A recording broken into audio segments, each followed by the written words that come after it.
Bwana Yesu asifiwe. Amen. Kwa majina yangu naitwa Agnes Fares. Nasali Chemichemi za Uzima. Alhamisi tulipokuja kwenye ibada jioni, baba alikuwa anafundisha kuhusu neno. Neno lilikaa ndani yetu.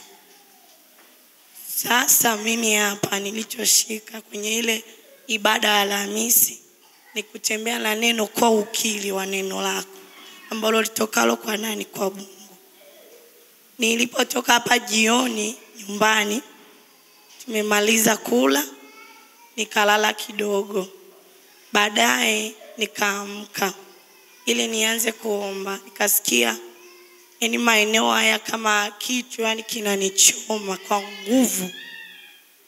Ila pale ninapokuwa naendelea kuchomwa nadondoka chini pasipo kujua. Nikawa nasema sitakufa bali nitaishi. Lakini sauti yangu ikawa inaendelea kudidimia. Ninapoendelea kusema sitakufa bali nitaishi, mimi Agnes niasimulie matendo ya Mungu. Ninapoendelea kusema hivyo ndo nadondoka chini, naishiwa nguvu, nashindwa kusema, ila ndani naendelea kukazana sitakufa bali nitaishi. Mume wangu alipokuwa na yake endelea kuomba, nikanaambia hivi, omba kuhusu roho ya nania ya mauti. Omba, kazana kuomba. Na mwenye kana anasema tu sitakufa. Baadaye nikawa nashindwa hadi kunyanyuka. Nikanaambia mangu ninyanyue.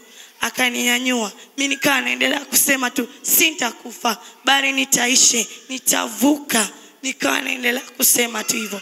Na yake endelea kukemea roho ya mauti zidi yangu mimi. Lakini kwa imani ninyanyuka. Nikaendelea kumshukuru Mungu kila alichonivusha na roho ya mauti. Kwa wapendwa, tusiache kuja kwenye katikati za ibada.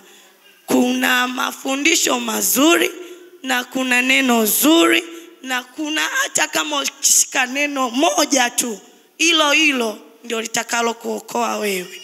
Kwa mimi niliona kwenye lile neno baba aliyokuwa anafundisha, mimi nilitembea na moja. Ukili wangu sitakufa bali nitaishi. Kwa hiyo tusiache kuja ibada za katikati tukazala. Amen. Baba ubarikiwe, Mungu akubariki.